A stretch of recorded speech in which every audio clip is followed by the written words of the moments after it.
BIO-GEOLOGY, the open source investigation of rock formations that have multiple correlations to living tissue. I've been living near this mountain that is known as the Elephant for the last 8 years, and when I saw these images I thought, maybe it's not just a mountain that looks like an elephant, maybe there's actually more to it than that. We might just have a severe case of pareidolia. So some of these might just be rocks that take that shape, that form, but you never know. Some of them might actually be fossilized elephants. Well, that is a good one.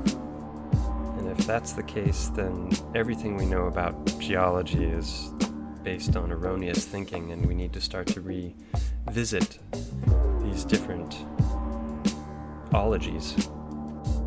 There are even people who suppose that giant trees existed that were, along the likes of Avatar, and a lot of this ties back into the mud flood idea, which is that there was once a major flood that swept across the entire world and covered up most everything living. This is a list of the different coincidences that I've compiled. That's a lot of correlations, Mike. Let's start with Google Earth censorship, and then we'll share our primary observations going up the mountain, the cave resembling the eye socket, and the inner secret chamber that resembles the sinuses. But first, let's compare Mike's video of Google Earth in 2018 to this current Photoshop scenario. The eye has literally been closed up. And it stays closed even as I move in right up next to the mountain. Now this is really odd because there's a whole section here that's been blurred out. Watch what happens as I get a little closer. Look at that. I zoom away. The question is, why would they hide both the cave and the broken sections? This area here is the spongeous bone that's been exposed, so the outer layer has fallen off. This is looking at a cross-section of the skull bone, and you can see that it looks like a sandwich. You have two thick layers of solid bone, and then this is known as spongeous bone. So someone's been paid to paint specifically over these areas. You have to get in right up next to it before this slowly disappears. And the iron-rich interior appears to be at a uniform depth too. And here, now you can see the ear portion properly, but as soon as I back away, and not very far, boom, it closes up. Probably because there's a cave that perfectly resembles an ear canal. And that's just one of the 50 so-called coincidences. So now we're up at the eye of Montgo, and if you look at this section here, that's the remains of the eyeball. Sounds crazy, but we'll see it when we get a bit closer. Yeah, and if you look, that whole section of rock there, and as we get up closer, there are all these clumpy rocks that are down below. If you look above, it's all a smooth surface. There's no fragmented areas in the cave itself. So the rocks down below haven't fallen from above. So then the question is, where did they come from? Yeah. And I believe that they're actually the petrified remains of the gelatinous substance that's in the eye, and also the backside of the eyeball is still there, as well as the optic nerve.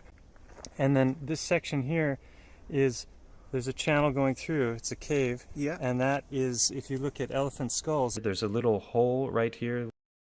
and that's known as the infraorbital foramen, and all vertebrates have it. It's a blood vessel, or it's a hole that's in the maxillary bone, which goes through, and it permits blood vessels and nerves to pass through. Okay. So that's exactly where it should be located if this were an elephant skull. And then up there you can see that it's reddish. Actually look over here. You've got blackened areas, and then you've got reddish areas that are seeping down. And the venous blood, in other words the purple blood, that's the blood that's lacking oxygen. So you could expect that to go purpley black. So that's darker, and when it petrifies, it goes black. Yeah. But the blood that's from the arteries, when that's exposed and it petrifies, then it's this reddish, rusty color. Iron ore. Iron ore. This is the view from the bottom of the large cave, where I made a little observation of my own that I would like to share as it's a reoccurring feature in this mountain and others. In this little cave here, you can see where one rock is meeting another rock, and there's a clear crystalline quartz skin on this one, and there's another one totally separate onto this one. Now this doesn't explain rock being crushed together, it doesn't make any sense. Should be one layer if it was trickling down from rock that's been pushed together. You can see that crack that's going up. All vertebrates have the eye socket that's made up of 7 different bones that meet in what are known as sutures. And if this is an eye socket, then what we're looking at here is the right eye, and we're looking at the inside of the right eye, and the bones are the frontal bone and the maxilla, and they meet inside the eye socket at a particular point. And that point where they meet is exactly where this line is. And the interesting thing about that line is if you look at it, you can see that it's 2 different kinds of rock, and they're meeting and almost overlapping a little bit. Yeah. And there's also a jog there. That line follows the exact same line of the inner portion of the skull of an elephant. So it's exactly where it should be. It looks as it should look. As you can see, we're clearly well inside and well covered, sheltered. And back here, we've got another little cave. And if this was from water flowing, water always finds its lowest level. So I can understand the tunnels going down, but I can't understand tunnels going sideways and upwards. Okay, there's a channel going through to another cavity, and it seems like these are fractal biological, because they go up, they go sideways, and of course they go down as well. Okay.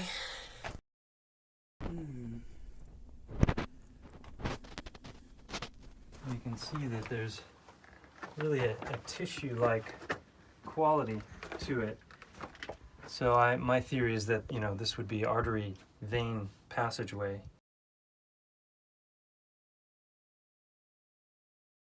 There's a number of areas where you get these deep holes that go in, and it looks a heck of a lot like blood vessels, and they're about the right size for the tissue. Here's another one. Again, here, this is that section of the mountain that's sticking upward, and this is what I think is a big blood vessel that was in the eye. This is an example of what may be the optic fissure, which is where the optic nerve goes. And on an elephant, it's here, and this is the exact same portion of the cave that we're looking at. So you're looking at the suture again. Now we're looking upward, the top of the eye socket, coming down the other side of the eye socket, and right there is a crack and an opening, and that's the optic fissure. That curves down, and then it curves to the left there, and it meets that section where the optic nerve goes. We're looking down these channels whose names I've forgotten, but they match up exactly with the position and the angle that the bones meet in the inside of the eye socket. Wow, that's a lot of coincidences. And then right there, what you're looking at there, this portion here to the left, that is the optic nerve going down, and this whole section here is crystalline. Pay close attention to this, because this whole back area here, and you can see the kind of lumpy, fatty nature of it, and here it's thinner, but here there's a large, thick portion, and then it becomes the optic nerve.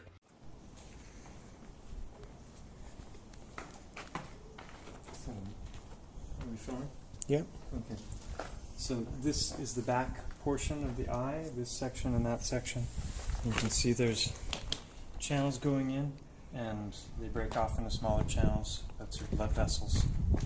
And this whole back section of this entire rocky structure is covered with about a 10-inch thick layer of crystal. And you can see the crystal here. Oh, yeah. And you can see the layer. So that's consistent with what you would expect to find based on the structure of an eyeball, because the eyeball is very fatty in nature, and when fat petrifies, it becomes crystalline. So this is the other side of that big structure. So you have the eye socket, and then it's got a very, very biological feel coming down in these curves. Yeah. And then it's that section going down. That's the crystalline area that I was showing before. Yeah. And that's a chunk missing. So that used to be connected, and it connected to this, which is the backside of the eyeball.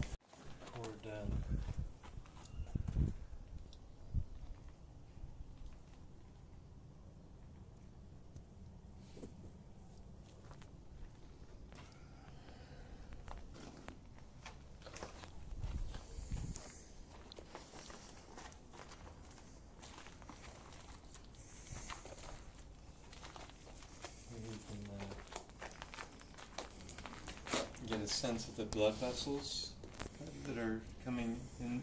There's a lot of vascularity in the eyeball. Yeah. And up there as well. And then here you get more of that crystalline layer that's covering the whole back side. Yeah. And then on the front side, where there are large channels for the blood vessels on the part that's curving up, right in those areas, those are all lined with crystal as well, because blood vessels are made of fat. Yeah.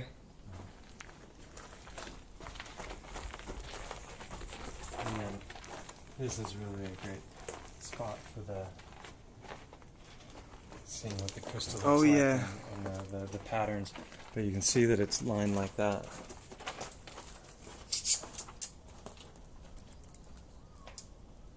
And what we see here on the entire back side of that structure is that there's about a 10-inch thick layer of crystal that's on top of another form. And this goes all the way around. So that's the optic nerve again. Looking over here, you can see the layer of crystal that's on top of another form of rock.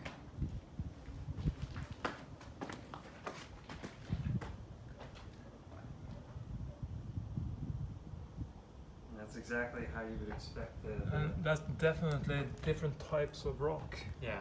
And then if you look back Which over makes here, it very, very interesting.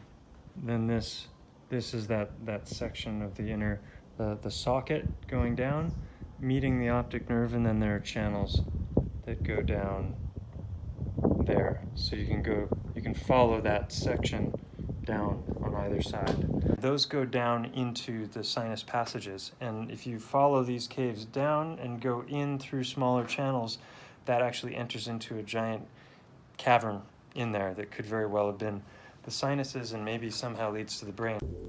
So the tunnel gets darker as you get deeper into it. The floor is thick with dust, and the walls and ceiling show no signs of erosion from water flow. There are a few old ropes in the two steeper sections, and yes, it's both scary and exciting. But once you're in the main chamber, you'll find uniformed morphology and colours, making it hard to find a better explanation. How many coincidences does it take before there starts to be a pattern that is emerging? Yep. And how many does it take before that pattern starts to be, highly unlikely unless there was some underlying reason for it? So we're just coming out now. As you can see, it's quite deep. There was a rope, 2 ropes just down there. Well worth it.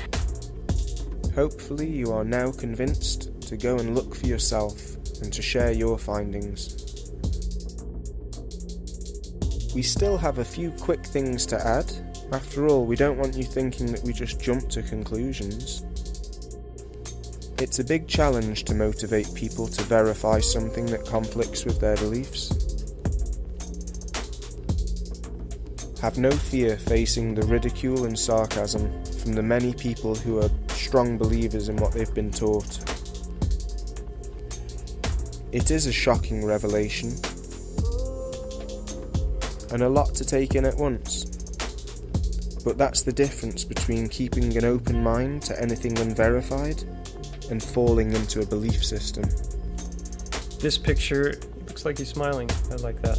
This kind of rock here, in mainstream geology, they call it karst, K-A-R-S-T, and it's limestone that they claim has been eroded by rain and wind, and that's creating these fissures in these channels. And in titanology, what I believe is that this is actually the cortical bone above has been removed, and what you're exposing here is the trabecular bone underneath. So it's also known as spongeous bone, and it can be large channels or it can be small channels. It depends. Like in the skull, for example, the channels are very small, and it's called spongeous bone. Okay. But in the arms and the legs, the channels are bigger, and it's called trabecular bone. But it's essentially the same thing, and it's where the blood is produced. So mainstream geology would have us believe that these large channels that you're seeing of all different sizes going in all different directions. Yeah, they're going in all different directions. Yeah, it doesn't make any sense. Erosion. This is the breathing passage, and this is also where the trunk connects.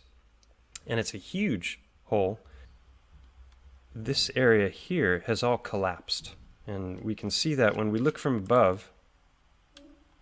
There's a major runoff here going down. So there's clearly been a major collapse of this part of the mountain. And that's exactly where I would expect there to be a collapse, is right where there's a big, giant cave. That would be the weakest point of the whole structure. Here you've got the ridge line of the skull. This has been maintained, but this is all collapsed. And geologists who studied this mountain have actually talked about this curvature here. It's known as a synclinal. It represents a collapse of this section of the mountain. I'm thinking perhaps Montgo actually died of some kind of a giant head wound, and the blood and brains and whatnot oozed out the sides, and that's why the mountain looks the way it does. Now the interesting thing is, from this side you've got the same thing, another cutout here. So from above it really does look like an elephant's head turned slightly to the right with cutouts for the neck on both sides. And this would be obviously the spine. And if we look down here, this is a deep canyon, and it's perfectly placed for the separation between two legs, one here and one here. I studied chiropractic in school, so I've studied a lot of anatomy and physiology and histology, which is the study of tissues. And so looking at the books, I started to make a list of different features that I would expect to find. What we've been taught by geologists about the nature of rock is that it can't, about the nature of soft tissue is that it can't petrify, because the worms and the microbes will come and eat away at the flesh long before it could ever turn to stone, like a fossil that we see. And that is patently false, because you can bury tissue in mud, for example, and because it's an anaerobic environment that has no oxygen, the microbes and the larvae that would normally eat away at the flesh can't thrive. So the flesh just sits there for an indefinite period of time. And as it sits there, there's a slow exchange between the gases and the fluids that are in the flesh and the surrounding minerals in the mud around them, and they work their way in. And so that is the process of what's known as paramineralization. And we know that this happens because we know that, for example, petrified trees exist. And there are different pine cones around the world that exist that show very, very detailed, biological, anatomical features. So it's not such a reach, really.